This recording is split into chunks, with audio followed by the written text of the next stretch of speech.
Have you ever heard of surplus lines insurance? Sometimes it's called excess and surplus lines.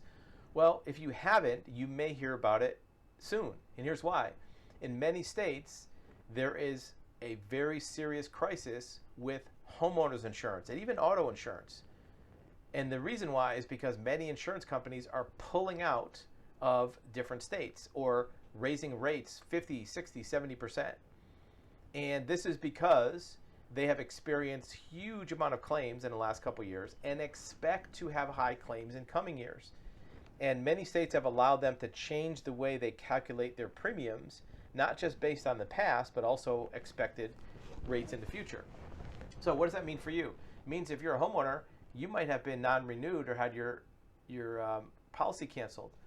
You may not be able to find other carriers, especially if you're with what's called a captive agency like State Farm or one of these that has only one type of insurance. What is excess or surplus lines? Well, these are insurance policies from companies that are not filed forms in your state. So every state has a list of companies that have their policies and their forms and their rates pre-approved and filed in that state. And those have rates that are approved by the state. They have coverages. The terms are set by the state. But insurance companies can sell in your state using a surplus lines agreement if there's not enough coverage on admitted carriers. So if you don't have enough carriers that will cover this type of risk, you can get an excess and surplus lines coverage.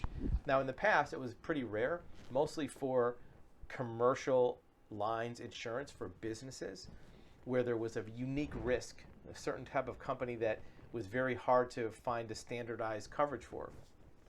But now that there is more gaps in the market of insurance, more and more surplus lines are stepping in to fill that gap.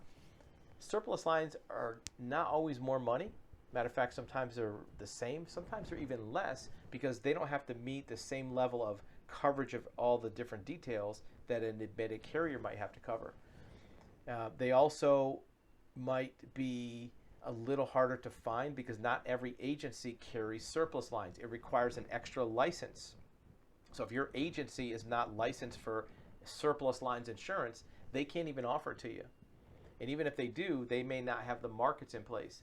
So the point I'm trying to make is, if you have difficulty placing a reasonable or any type of coverage for your homeowners, ask your agent or us about looking at surplus lines options. Now, there's certain criteria has to be met.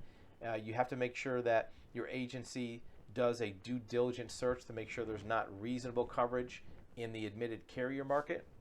And they also have to make sure that the coverage on the surplus line matches your risk, matches your needs, and it's clearly explained to you.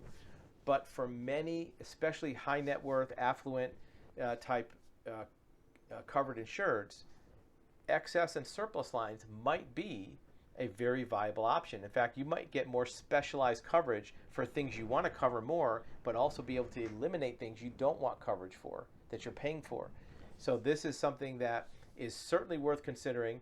Look into it in any event. You may find that it doesn't work for you right now, but in the future, it might be a good option.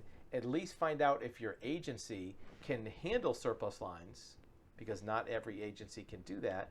And if they can't, maybe at least get a quote from an agency that can offer a surplus lines quote, and find out if there is something from a non-admitted carrier that might be suitable for the type of risk you have, the type of coverage you need, especially when the markets aren't there or you've been non-renewed.